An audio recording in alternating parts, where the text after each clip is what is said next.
The kitchen was silent, except for the slow drip of marinara sauce cooling in the pan. My hands were shaking as I stirred it, like always, just the way he liked it. Upstairs I heard him laugh. Her laugh echoed right after. My heart didn't break, it hardened. I made his dinner, kissed him goodnight, and smiled through every lie. Tell me where you're watching from, and don't forget to subscribe. You're not going to want to miss this. I still remember the feel of the fairground dirt under my shoes. It clung to the hem of my jeans, brown dust settling into the seams like tiny reminders of every Saturday we spent there. That's where it all started. Wilsco. Back then, it was just a table, a few jars of homemade preserves, and a dream that was mostly mine. "Smile, Maggie," Thomas would say, adjusting his display of soap bars like he was arranging fine art. "You're the face of this thing." But I wasn't. Not really. He was the one shaking hands, laughing with customers, taking all the compliments. I handled the money, the inventory, cleaned up after, ran to the bank, and then I cooked dinner when we got home, my back aching, my hands sticky from syrup and sugar. It was like that for years. Wilsco grew. I gave up my job to handle the books full-time, took out credit cards in my name to pay off supplier delays. I handled every logistical nightmare while Thomas talked branding and market energy to our growing team.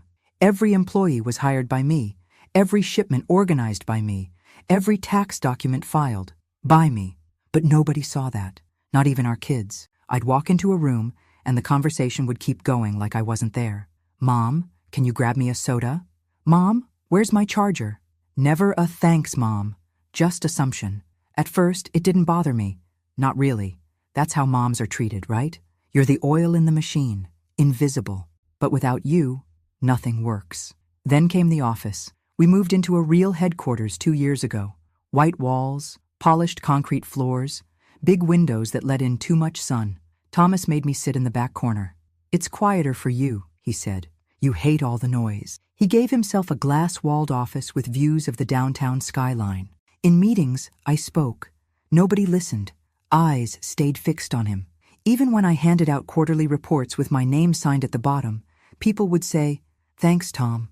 Great work." He never corrected them. And I just kept making dinner, kept folding his socks the way he liked, kept showing up at every board meeting, every vendor call, every employee dispute, kept nodding while he took the credit. It wasn't until the annual retreat last fall that something in me began to rot. We were in Aspen, a rented chalet, big fireplace, too much wine. That night we sat around the fire pit. Everyone was drunk, laughing. And Thomas stood up, his tumbler raised. "To the heart and soul of Wilsco," he said, eyes gleaming. "To the people who really made it happen." I held my breath. He turned to our head of marketing. "Danielle, you're a genius. Couldn't have done it without you." To the VP of operations. "Kyle, your logistics saved us in Q3. To the lead designer. Laura, your labels are what made this brand sexy." And then he sat down. That was it. No Maggie. No my wife. No the woman who worked hours a week for 2 decades to make this happen. I smiled anyway, nodded, clinked my glass. Later, I stood in the hallway outside our suite, staring at a framed photo of snow-covered trees. My stomach twisted. My jaw was locked so tight I felt my teeth grind. I didn't cry. I never cried anymore. What was the point? Back home, I reorganized the office schedule, put myself on every client meeting, sat silently through all of them, noticed how no one even looked in my direction unless I was pouring coffee. The only time Thomas even mentioned me at work was when someone asked about the early days. "She helped a bit," he said once, waving his hand like I'd just passed through his memory like a breeze. A bit. I kept thinking about that, and the fact that I knew the password to every account, that every legal document had passed through my hands, that I had notarized half of them myself in our garage back in, that I had signed something once, something big, and he had asked me to do it. Just for facilitation, he'd said. I remembered the exact moment. I was standing at the kitchen island, chicken sizzling behind me. He handed me a pen and a folder. Said he needed my signature fast, something about an investor needing proof of ownership to get the next round going. I signed without reading. The chicken burned that night. I remember the smell more than anything. I didn't sleep at all after Aspen. And the next morning, while Thomas whistled in the bathroom, I went to the attic. I knew exactly where the folder was. Green, thick, labeled legal. I took it down, laid it flat on my bed, and began reading. The truth hit me harder than any slap, any betrayal, any insult he'd ever thrown carelessly my way. He had signed everything over to me. Everything. Not in some symbolic way. Legally. Fully. Without realizing it, or thinking I'd never do anything with it. He'd used me, and now he had no idea what I held. That night, I made lasagna. His favorite. I layered it with ricotta, fresh herbs, and spite. I kissed him goodnight. I smiled through every lie. And the whole time, I could feel it building, like something ancient and wild, awakening in my bones. I wasn't going to scream. I wasn't going to beg. But I was done being invisible. I was done making dinner, done being the oil, done being a bit. I was about to become the storm. There's a quiet kind of rage that lives in repetition. The creak of my office chair as I sat down for the Monday meeting. The click of the conference room door as it shut behind me. The smell of burnt coffee from the break room that no one had cleaned. I used to think these were small, forgettable things. But when you're invisible, the little details are the only ones that notice you back. I had started keeping a notebook. Just small observations, dates, names, who talked over me, who rolled their eyes when I suggested a new inventory system, who praised Thomas for the solution I had whispered to him 15 minutes before. They all thought I didn't see it, that I didn't understand. I understood everything. I sat in the corner of the long glass table that morning, flipping through the printed agenda like I hadn't already rewritten it twice the night before. Across the table, Thomas adjusted his cufflinks, those ridiculous silver ones shaped like tiny bottles of hot sauce. He thought they made him relatable. Beside him, Lauren sat like she belonged there. She was new, 3 weeks in the company and already dressed like a VP. Tight pencil skirt, sky-high heels, designer blouse. Thomas introduced her as our business growth strategist. What the hell that meant, I still wasn't sure. But she had opinions, lots of them. And she shared them with a kind of breathless confidence that came from never being told to wait her turn. I think we need to modernize our brand tone, she said, flipping her sleek black hair over her shoulder. Right now, the Wilsco voice feels tired, old-fashioned. She didn't even glance at me when she said old-fashioned. Thomas nodded like a bobblehead.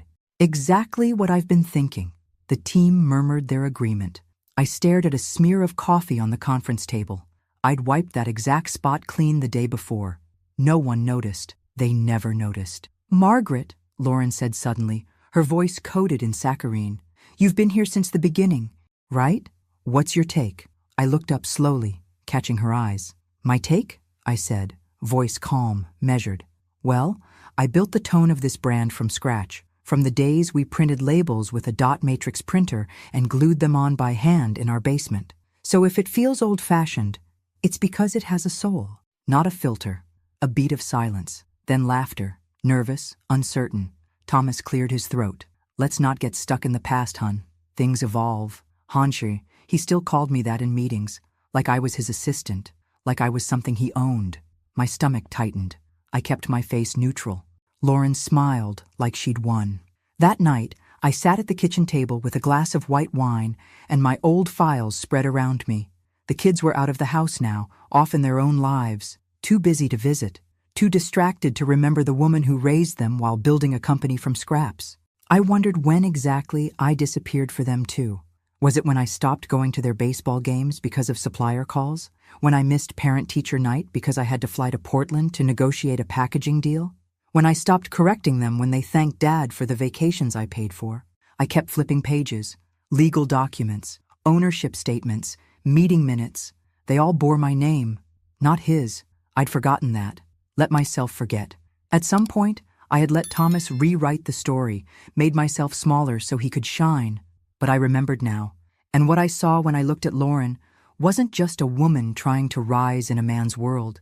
I wasn't that naive. I saw someone who thought she'd already won, someone who saw me as weak. And Thomas? He saw her as a fresh chapter. I was just the worn-out preface. So the next day, when he called me into his office to show me the brand refresh mock-ups Lauren had done, sleek, cold, nothing like the company we built, I smiled. I nodded. I even said, she's very talented, because the truth is, it's easier to win when they don't see the fight coming. I left his office and walked down the hallway, heels silent against the laminate floor. Past Danielle, who barely acknowledged me. Kyle, who gave me a clipped nod. None of them knew what I had just found in my attic, what I was starting to remember, what I was planning. But they would, soon.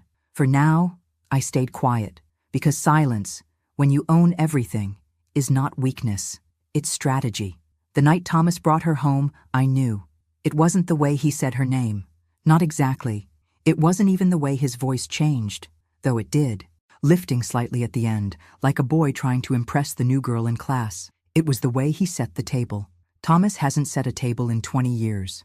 I came home from the supplier's warehouse, 4 hours on the road, back and forth, and there he was, laying out the cloth napkins we only use for guests. He even lit candles, real ones, not the battery-operated ones I prefer for safety. And the smell, rosemary chicken, my recipe, only slightly overdone. He smiled when I walked in, like everything was normal. "Hey, babe," he said, brushing his hands on a towel. "I made dinner." My heart clenched for a second. A flicker of hope, maybe. A foolish, tiny thing. Then she turned the corner. Lauren, wearing heels in my kitchen, laughing like she owned the air. "I hope you don't mind," she said, her voice light, practiced. "Tom thought it would be nice for us to get to know each other." Tom. She called him Tom. I poured myself a glass of water. My hand trembled, just slightly, enough that I noticed. I clutched the glass a little harder. We sat at the table. She took my seat, at the head. Thomas didn't correct her, didn't even notice. He served her first. I watched her cut the chicken with delicate precision, complimenting the seasoning. "It's Margaret's recipe," Thomas said, chewing like a teenager showing off. "She's always been amazing in the kitchen." He said it like a fun fact, like I was the family dog who knew tricks. I didn't speak much that dinner, just nodded, smiled. And when Lauren started talking about her ideas for the future of the brand, I stared at the spot on the carpet by the pantry, a small pink stain. Merlot, from when I dropped a bottle during a supplier call last year. Nobody noticed then either. "And Tom," she continued, her voice rising, "your leadership has been just incredible. I feel like I've learned so much already. I can't wait to contribute." I turned to her. "That's sweet," I said. "So, what exactly is your title now?" She looked a little caught off guard. "Oh, I'm the strategic growth partner." I raised an eyebrow. "Partner?" Thomas jumped in. "Yeah, babe, I meant to mention, we brought her on as an equity partner. Just a small percentage to get her invested. You know how it is." There it was. The heat that crept up my neck wasn't from the wine. I felt it in my jaw, in the tight curl of my toes inside my flats. I forced my lips into a smile so sharp it could have cut steak. "Oh," I said. "Of course." After dessert, store-bought cheesecake, which Lauren loved. She left. He kissed her cheek at the door. I watched through the reflection in the microwave. He didn't know I was watching. Back in the kitchen, he leaned against the counter, looking pleased with himself. "She's smart, ambitious. I think she's got the kind of vision we need. Danielle's been too rigid lately." He poured another glass of wine, offering it to me. I declined. "You good?" he asked, finally looking at me. I smiled. "Of course. She's impressive." He didn't catch the weight behind my words. He never did. That night I lay in bed beside him, staring at the ceiling fan as it whirred slowly overhead. He snored lightly, one arm flung across the bed like he owned all the space. I didn't cry. Instead, I thought about the contract again, the one Lauren had signed her first day. So eager, so proud. It had been a standard onboarding packet, buried among tax forms and NDAs, all reviewed and approved by me. I remembered the clause. Control of the company rests with the majority shareholder. All decisions final, unless overruled by board majority vote, which does not include advisory partners. Lauren had no board seat. Thomas had no shares. I had everything. Still, I let him sleep soundly. Let him dream whatever dreams men like him dream when they think they're still in control. I curled into the side of the bed, the sheets cool against my skin, and in the dark, I smiled. For the first time in years, I smiled not to please, but to plot. There's something terrifyingly intimate about old paper, the way it smells, the brittle texture when you unfold it, the weight it carries, not just in ink and legal jargon, but in the moments it represents. I was sitting on the floor of our walk-in closet, papers spread out around me like a broken mosaic of a life I barely recognized. It was past midnight. Thomas was asleep, mouth open, light snoring filtering through the cracked door. I had turned off the closet light and used my phone's flashlight instead, the cold glow bouncing off old receipts, contracts, tax documents. I found the folder. Monsieur Wilson, transfer agreements. My hands were trembling. Not with fear, not exactly. It was something deeper, something closer to rage, but colder, calmer. I flipped through page after page. Every signature was mine. Every clause reviewed, approved, and filed under my name. His name? It showed up only twice, both times as a witness, never as an owner. He had handed me the empire and forgotten he did it. He was so sure I'd never do anything with it. Back then, we were on the verge of bankruptcy. Suppliers wouldn't talk to us without guarantees. I had a clean credit score, a CPA license, and a name that looked safe on a dotted line. He'd said, "It's just temporary, Maggie, just to get this deal through." I believed him. I always believed him. But now, as I sat with that folder in my lap, I realized something. Belief is just the mask we put on denial to make it look polite. I closed the folder gently, like tucking in a child for the last time. My knees cracked as I stood up. I walked to the bathroom, splashed cold water on my face, and stared at my reflection. I looked tired. Not tired like a woman who needs sleep. Tired like a woman who has carried too many people for too long and finally feels the weight shifting back. The next morning, I made breakfast. Like always, bacon, eggs, toast, black coffee in his favorite mug, world's okayest boss. I bought it as a joke 12 Christmases ago. He didn't get the joke. He walked into the kitchen, hair still damp from the shower, humming some country song I hated, kissed the top of my head like we were in a movie. "Big day today," he said. "I want to get Lauren into some vendor meetings, show her the ropes." I stirred the eggs and didn't look up. "You think she's ready for that?" He laughed. "She's a natural, Maggie. You'll see. She's a natural. She's a natural." That line echoed in my head all morning, bouncing around the edges of my thoughts as I sat in the back of the boardroom, flipping through vendor profiles while Thomas let Lauren speak over me. Again. By noon, I had made my decision. I emailed our lawyer, not Thomas's friend, my lawyer, the one I kept after the IP battle in, the one he never knew I still worked with. Subject line, Wilsco, immediate review and reorg steps. He replied in less than an hour, "Let's do this." That night I cooked lasagna, homemade, layers of ricotta, spinach, and meat sauce. The house smelled like Sundays used to smell when the kids were little and thought their dad was the hero, when I still pretended I was proud to be his shadow. I watched him take the first bite. He smiled. "God, you're amazing, you know that?" I smiled back. "I know." Later, he went to bed early. "Big day tomorrow," he said. "Meeting with a potential investor. Wanted to look sharp." I stayed up, sat in the living room with the folder in my lap, flipping through the documents again. Ownership, voting rights, termination clauses. I underlined one line in red. The holder of controlling shares maintains sole authority over staff appointments and equity restructuring decisions, barring any contrary provision, which none shall supersede without written amendment. I had the authority. I had the power. And for the first time in 30 years, I had no fear of using it. I turned off the light and climbed into bed, careful not to wake him. He rolled over, arm reaching for me. Didn't open his eyes. "Maggie?" he murmured, barely awake. "You're not mad about Lauren, right?" I didn't answer. I just closed my eyes. Because the truth is, I wasn't mad. I was awake. I woke up before sunrise. Thomas was still snoring, mouth open, arms sprawled across my side of the bed, like he owned it. I stared at the ceiling, listening to the morning birds outside the window, and realized something I hadn't in years. I felt nothing for him. Not hate, not love, just nothing. The kind of emptiness that comes when you finally stop bleeding from a wound you didn't know you had. Downstairs, I brewed coffee. Black, no sugar, just the way I like it when I don't have to pretend I'm still sweet. I sat at the kitchen table. Documents spread out around me.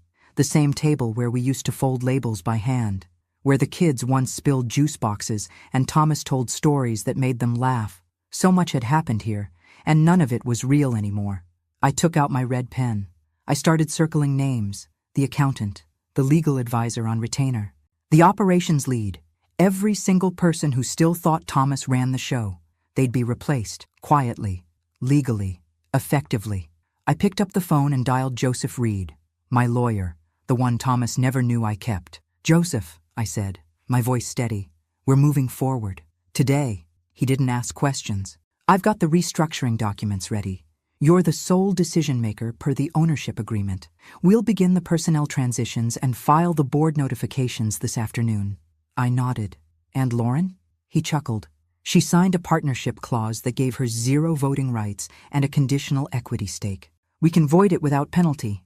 Do it. By a.m. I was dressed. Navy blazer, crisp white blouse, hair pulled back. No makeup, no frills. I didn't need decoration. I walked into Wilsco headquarters like a ghost, finally stepping into her own body. Kyle greeted me in the lobby. Morning, Margaret. Did you see the new display layouts? Lauren had some. Schedule a meeting with the department heads, I said. Sharp, executive boardroom. He blinked.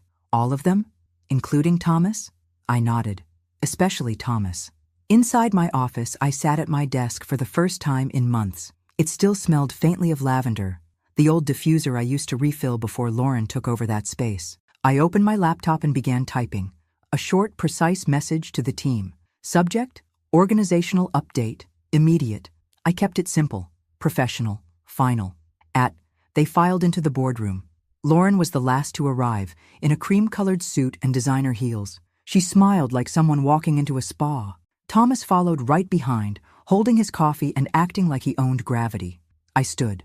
I've called this meeting, I said, to clarify the structure of Wilsco as of today. Thomas laughed. Margaret, what is this? We've got the investor call in an hour. I canceled it. He froze. Lauren looked confused. Wait, why? I held up a document. As of this morning, I have executed full authority under the existing ownership agreement. All operational decisions now fall solely under my direction, effective immediately. The silence was deafening. Thomas leaned forward. What are you talking about? This isn't funny. No, it's not, I said. But it is legal. You transferred full ownership to me in... Remember that contract you had me sign? For facilitation? He went pale. That was never reversed. You're not a partner, Tom. You're an employee. A contractor, technically. And Lauren... I turned to her. Your partnership clause is invalid. Your shares were never ratified. You're dismissed. Lauren's face crumpled like wet paper. You can't. I can, I said. And I did. She looked to Thomas for help, but he was frozen, staring at the table. I gathered my papers. You two may collect your personal belongings. You'll receive formal notifications by end of day. No one said a word. I walked out of the boardroom and didn't look back. I felt my pulse steady, my breath slow, my spine straighten. For the first time in my life, I wasn't just in the room. I owned it. That morning, I buttered his toast. I folded the napkin just the way he liked. Triangle, point facing left. Placed his coffee on the right. Black, 1 sugar. Poured orange juice in the tall glass. No pulp. I did it all like I'd done every morning for the past 20 years. Except this time, I wasn't serving a husband. I was feeding an employee. Thomas shuffled into the kitchen wearing his usual half-ironed polo and khakis, still smug, still unaware. He dropped into his chair, rubbed his eyes, and groaned like a man burdened by the weight of success. God, I didn't sleep a wink last night. Too much on my mind. Lauren's shaken up. She says she's going to talk to legal. She thinks you made a mistake. I sipped my coffee slowly. The bitterness warmed my chest like armor. She's welcome to, I said. He didn't catch the edge in my voice. He never did. You know, he continued, I've been thinking. Maybe we take a step back from all this restructuring crap. I get it. You were mad. You made your point. But this is our company, Maggie. Let's not burn the house down just because the furniture shifted. I stared at him across the table. My fork hovered over my eggs. Our company? He nodded like a politician caught in a lie he believed if he repeated enough. Yeah, come on, babe. You're not seriously going to let that lawyer manipulate you into thinking you should run the place solo. I mean, let's be honest here. You've always been great with the numbers. But vision, leadership, that's what I bring. That's what built this thing. He said it with such confidence I almost admired it. Almost. Thomas, I said, laying down my fork, you don't bring vision. You bring noise and charm and shortcuts. I built this company with sleepless nights and spreadsheets, not handshakes and happy hours. He snorted. Jesus, you sound just like Lauren. I smiled. I'm nothing like Lauren. He pushed his plate away, eyes narrowing. So what? You're just gonna run everything yourself now? Freeze me out? You're not frozen out, I said, sipping my coffee again. You're still with the company. As what? He snapped. I leaned in, letting my voice soften just slightly. You're an employee, Tom. Just like everyone else. You'll have a title. You'll get assignments. You'll follow direction. His jaw clenched. You're joking. I'm not. I built this damn thing, he hissed, voice rising. I stared him down. No, we built it. But only one of us kept it standing. Only one of us never left the ground floor. Only one of us stayed when it stopped being fun. He stood up so fast, his chair screeched against the tile. You're out of your mind. No, I said, calm and steady. I'm finally sane. He stormed out of the kitchen. I sat there, alone at the table, and finished my breakfast. Later that day, I walked into the office like a woman wearing her name for the first time. Everyone was quiet, tense. Whispers followed me down the hallway, but no one spoke to me directly. Until Danielle, our head of marketing, stopped me near the break room. She looked nervous, unsure which side to land on. Margaret, is it true? I met her eyes. What have you heard? That you fired Lauren, that you took full control, that Thomas, he's an employee now. Her lips parted. For a second, she looked like she wanted to say something supportive. But fear crept into her expression. I understood. They were used to the old regime, the one where I poured coffee and typed notes, not the one where I signed their paychecks. In my office, I began redlining the team org chart. Out went anyone loyal to Thomas for the wrong reasons, anyone who ignored me in meetings, anyone who smirked when I said something smart, only to repeat it louder 5 minutes later. They were all replaceable. I wasn't. I scheduled meetings, reviewed projects, called in contractors I trusted. Quiet, competent women I'd met at leadership conferences, but never had the authority to hire before. Now I did. And every time I passed a photo on the hallway wall, me and Thomas at our first trade show, him grinning, me holding a box, I thought about burning them all. But I wouldn't. I'd let them hang, let them watch, let them remind every visitor who really built Wilsco. By the end of the week, I had a new executive team. And Thomas? He hadn't shown up to the office since Monday. I didn't call him. He worked for me now. Let him figure it out. I didn't hear from Thomas for 5 days. No texts, no calls, not even a passive-aggressive email CCing the team. Just silence. The kind of silence that feels less like absence and more like anticipation. Like a dog hiding under the porch before it comes back snapping. On Friday morning, he showed up. I saw him through the office window, walking up the steps, shoulders back, sunglasses on like armor. He was wearing his best navy blazer, the one he reserved for pitch meetings and golf outings. His mouth was a hard line. He was here to fight. I was ready.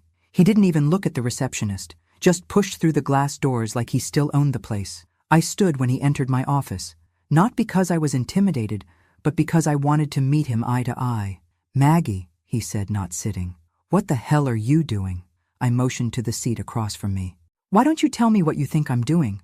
You've humiliated me. I didn't blink. How? He threw his arms out. You stripped me of my title. You froze my email. The team doesn't even know if I'm still employed. I walked into this building and my badge didn't work. Because you haven't reported for work, I said evenly.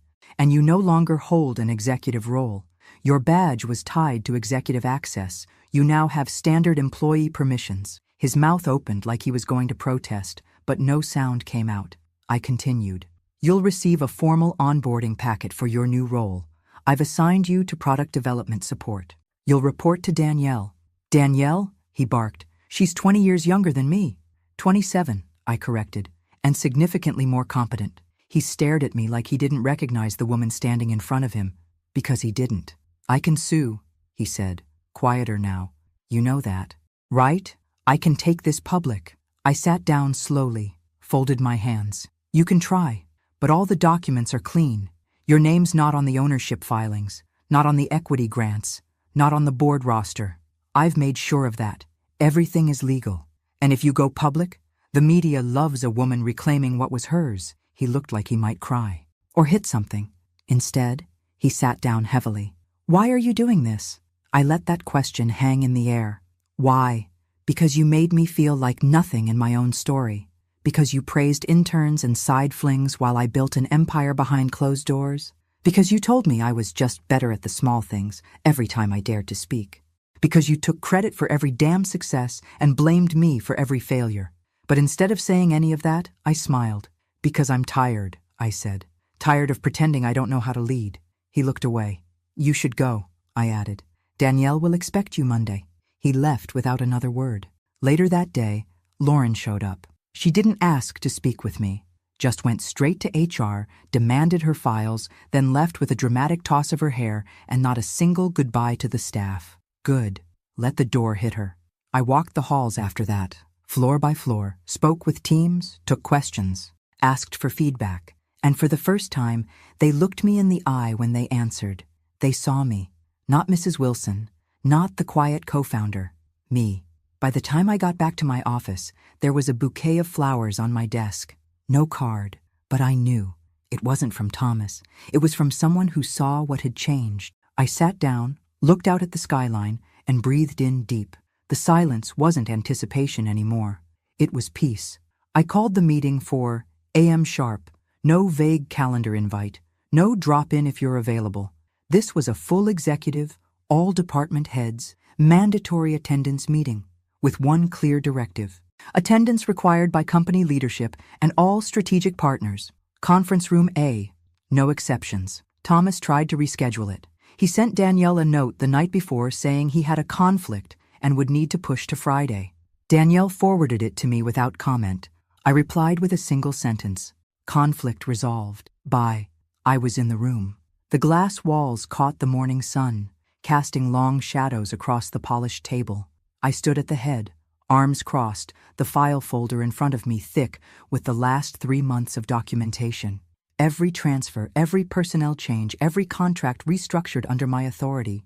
The room was nearly full. Lauren arrived at, sleek as always, tailored blazer, heels clicking sharply on the tile. She didn't smile at me, just slid into a chair beside Thomas's usual seat like she was claiming it by default. Thomas walked in at, late, on purpose. He gave a quick, sheepish grin to a few team members, then turned to me with a faux casual nod. Sorry, parking's a nightmare today. No one laughed. I didn't ask him to sit. I began. Thank you all for coming. Today's agenda is brief. We're moving into a new phase of Wilsco, one where visibility, accountability, and actual contribution will determine leadership. I picked up the folder and began handing out documents, one by one. Each person received a packet. All eyes lowered, pages turned. The tension in the room thickened like honey in the cold. Thomas's smile faded as he flipped through his copy. Lauren blinked once, twice, then sat up straighter. This isn't the current org chart. No, I said, evenly. It's the new one. She looked at Thomas. He looked at me. What the hell is this? He muttered. I walked to the screen behind me and clicked the remote. A new slide appeared. Wilsco Executive Leadership, Updated Structure. At the top, CEO, Margaret Wilson. Below that, a clean, stripped-down org chart. Department heads reported directly to me. Thomas's name wasn't listed under leadership.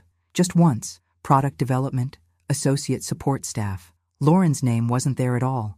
You can't do this, she said, her voice tight. I turned to her calmly.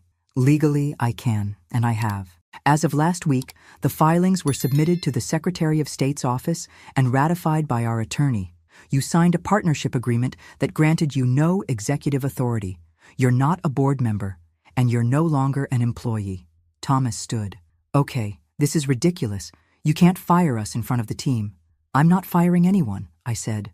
I'm clarifying status. This meeting is not for debate. It's for orientation. Danielle, bless her, spoke up. So, you really have full control? I nodded once. Yes. No apology. No softness. Not anymore. Thomas's mouth opened again, but I raised a hand. Let me make this crystal clear. The company is moving forward under my leadership. Anyone who chooses not to adapt is free to step away, but the days of backroom deals, side partnerships, and exclusionary decisions are over. Lauren pushed her chair back. This is insane. You're dismissed, I said without looking at her. HR will process your paperwork. She hesitated, then stormed out, heels clacking like gunfire. Thomas didn't follow. He just stared at me, really looked at me, for the first time in years, his mouth slightly open, eyes unreadable. "Margaret, what are you doing?" he asked, quieter this time. "Taking back my name," I said, "and everything that came with it." Then I turned to the team. "If anyone else feels like their time at Wilsco has ended, you're welcome to exit with dignity. If not, we begin again. Today." No one moved. A few heads nodded. One person even clapped, just once, but it was enough. I sat down, picked up my coffee, took a slow sip. The meeting continued, without Thomas, without Lauren, and finally, with me. He didn't come home that night. No call, no message, nothing. I sat at the kitchen table with a glass of wine, staring at the empty seat across from me, the one he always slouched in while checking sports scores and ignoring every word I said. For the first time, it wasn't a symbol of absence, it was a symbol of peace. But peace doesn't last long in a world built on imbalance. The next morning, he was waiting for me at the office. Not in the lobby, not in the parking lot. In my office, he was seated in my chair. When I opened the door, he turned slowly, holding a folder, his termination packet. He didn't look angry. He looked lost. "You actually did it," he said quietly. I stepped inside and closed the door behind me. "Yes." He stood, walked around the desk, stared at me like I was a stranger in my own skin. "No salary?" he asked, voice raw. "No. You made me an employee," he continued. "Then took the salary, the perks, everything." "Yes." He laughed, sharp, bitter, hollow. "You've been planning this." I didn't deny it. He shook his head. "I built this. I brought in the money, the clients, the name. You were the one who made it work. That was always the deal." "The deal?" I said, stepping closer. "You mean the unspoken agreement that I would sacrifice my time, my career, my life, so you could stand in front of everyone and pretend you did it alone? You were good at that," he said, holding everything together. I nodded. "And now I'm good at taking it back." He sat down on the edge of the desk like the wind had left his body. "I don't have another job lined up," he admitted. "That's not my problem." "God, Maggie." He ran a hand through his hair. "You don't have to do this. You're not like this. You never knew what I was like," I said, voice flat. "You only knew what I gave you." He looked at the packet again. "And now you're taking it all." "I'm not taking anything. I'm restoring what should have always been mine." He stared at the floor, like it might open and swallow him. I almost pitied him. Almost. But I remembered the dinners I ate alone while he stayed out networking, the ideas I proposed that he repeated louder, the nights he praised other women's ambition while dismissing mine as nagging. He didn't deserve my pity. "Is this revenge?" he asked finally. "No," I said. "This is reality." He stood and walked to the door, hand on the knob. "Where does this leave us?" I didn't answer. He didn't wait for one. The door closed softly behind him. Later that afternoon, HR confirmed his formal demotion had been processed. He would retain a small contractor role. No benefits, no title, no voice. The team adapted quickly. Danielle took over product. Kyle stepped up as interim COO. For the first time, meetings ended on time. Decisions were made collaboratively. Feedback flowed without fear. And clients? They stayed. In fact, one longtime distributor sent a handwritten note, "About damn time." I framed it, hung it right above my desk, where his name used to be. The story broke online at AM Wilsco. CEO Margaret Wilson restructures company, removes former husband from executive role. It was everywhere, LinkedIn, industry blogs, even one of those women in business Instagram accounts with pastel quotes and one-word captions like power. My inbox exploded. Some emails were from shocked acquaintances. "Is this true?" Others were from suppliers I hadn't heard from in years, offering congratulations wrapped in carefully worded professionalism. But most were from women I'd met at conferences who had shaken my hand and whispered, "I hope I'm not doing this alone forever." Women who were assistants, co-founders, background geniuses. Women who had spent their lives being the quiet one who keeps it all together. They weren't whispering anymore. They were cheering. One subject line just said, "You did what we all dream about." Danielle printed that one and taped it to the break room fridge. The atmosphere at Wilsco changed almost overnight. People started knocking on my door, asking for feedback, approval, direction, and not just out of obligation, out of respect. The interns? They started introducing themselves to me on day one.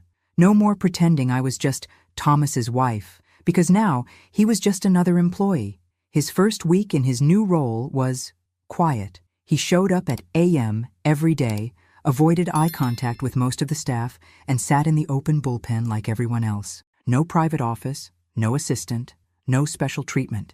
He didn't speak during meetings unless spoken to.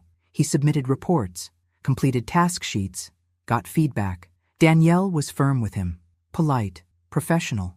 She never once acknowledged the former hierarchy. He hated it. I could see it in his posture. The way he curled inward when someone younger explained something he used to pretend to understand. The way he lingered outside my office, like he wanted to say something, but couldn't find the words anymore. Good.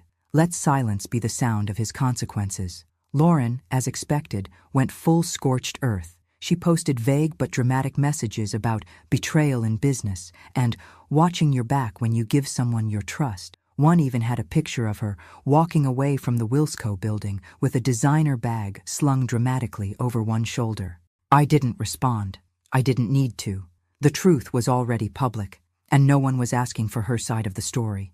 The article that made the biggest impact came from a small business magazine I hadn't read in years. Headline: "The woman behind the brand steps forward. Margaret Wilson's strategic coup at Wilsco." They used a picture of me from the early days, me in a flannel shirt, sitting on a folding chair at the farmer's market, holding a clipboard and a pen. No makeup, wind in my hair, focused. Below it, they printed this line: "For years, she was called the glue that held it all together. Now she's finally being called what she is, the foundation." That one made me cry. I hadn't cried in weeks, not since the night I read that contract in the closet. But this wasn't grief. This was release. I framed that article too, hung it next to the distributor's note, let the walls of my office reflect the truth for once. Not his version, mine. They started calling again after the article. First Amanda, then Brian, then Jake, my youngest. Not one of them asked how I was doing. "Mom," Amanda said on the voicemail, "I just wanted to talk, about what's going on. You could have told us." Jake texted, "He says you're being vindictive. Is that true?" Vindictive. That word rang in my head like a low bell. After 30 years of holding my breath so they could thrive, school lunches packed while answering emails, driving to late-night rehearsals after vendor calls, staying up to study tax code so we wouldn't lose our first building, they still saw him as the hero, as the victim. Maybe it wasn't their fault. Thomas had always been louder. He'd been the one at the games, the events, the parent nights. I was behind the spreadsheets, paying the bills, building the walls that kept everything from falling apart. They didn't notice the silence I carried.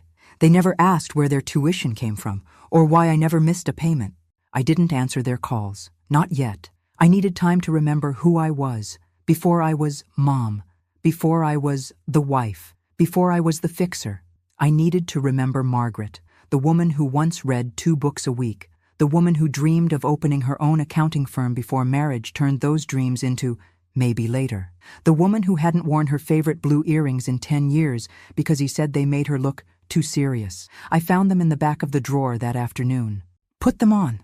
Felt something click into place. At the office, things kept moving. The energy had shifted. People asked real questions, took real risks.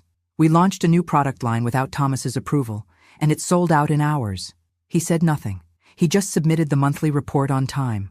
Danielle told me he'd stopped pushing back. He just did what was asked. No charm, no attitude, just quiet compliance. He was shrinking, and I was growing. But still, late at night, when the house was dark and the hum of the fridge was the only sound, I'd feel it. The ghosts.